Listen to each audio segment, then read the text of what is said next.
Pathanamthitta Adoor Chayalode mount zion college of pharmaceutical science and research 2019 ബാച്ചിന്റെ convocation ceremony നടത്തി. മീനാക്ഷി സന്തോഷ്, ഗൗതമി പ്രദീപ്, രേഷ്മ ജോസഫ് എന്നിവരുടെ പ്രാർത്ഥനാഗീതത്തോടെയും ബൈബിൾ വായനയിലൂടെയും തുടങ്ങിയ പരിപാടി mount zion group chairman doctor KJ Abraham ഉദ്ഘാടനം ചെയ്തു.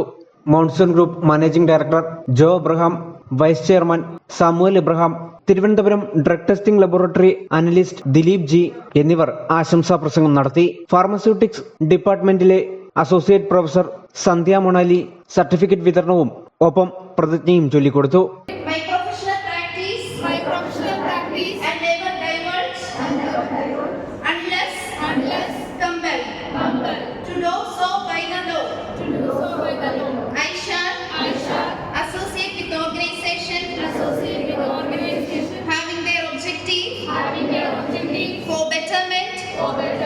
Of the profession of pharmacy,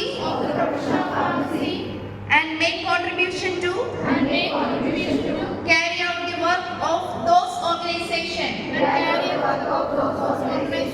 While I continue to keep this oath unviolated,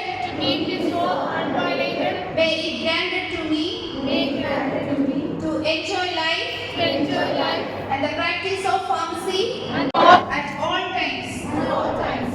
Should I trespass and violate this oath?